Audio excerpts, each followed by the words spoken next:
ठामपणे सांगू इच्छितो आहे की सगळ्या चांदूरवासियांना आपल्याला धनशक्तीला नाही तर जनशक्तीला निवडून द्यायचे आहे। यावर्षी होऊ घातलेल्या स्थानिक स्वराज्य संस्थेच्या म्हणजे नगर परिषदेच्या निवडणुका होत आहेत आणि या निवडणुकीच्या पार्श्वभूमीवर काही मोठे मोठे पक्ष कोट्यवधी रुपये खर्च करून पोस्टर बॅनर, पण जनतेच्या मनातला हा पैशांनी घेतला जात नाही, तो पैशांनी विकत घेतला जाऊ शकत नाही।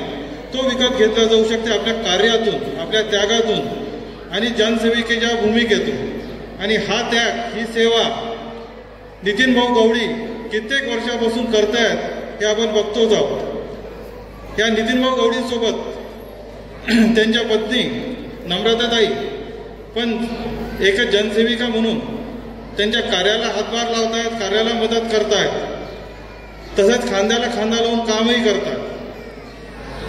रेल्वे थांब्याचा प्रश्न, घरकुल योजनेचे न्याय मागितला, अपंग निराधार श्रवणवाढ योजना, हॉकर्सचा प्रश्न जो नितीन भाऊनी वेळोवेळी मांडला आणि त्यातून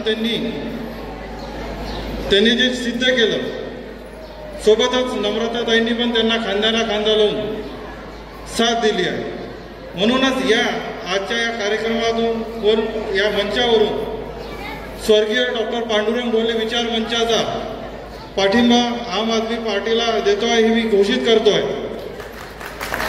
हा पाठिंबा केवळ उमेदवारालाच नाही, हा पाठिंबा आपल्या जनतेला, आपल्या इच्छाशक्तीला, आपल्या जनसेवेला आहे।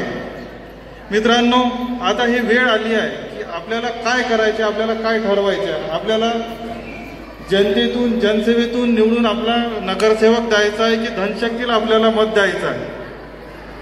कालचीच गोष्ट आहे, काल एक यंग मुलगा आला 25-26 वर्षाचा माझ्याकडे, ॲज अ पेशंट म्हणूनच आला।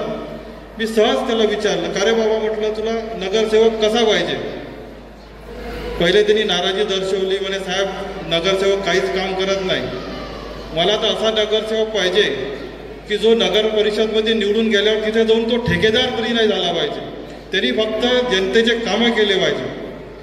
आज आपण मागच्या 9 वर्षात तीच कंडिशन बघतोय की आपण ज्यांना निवडून दिलं त्यांनी कामं न करता तिथे नुसते ठेके घ्यायचं काम केलं, सगळेच नगरसेवक हे ठेकेदार झाले आज।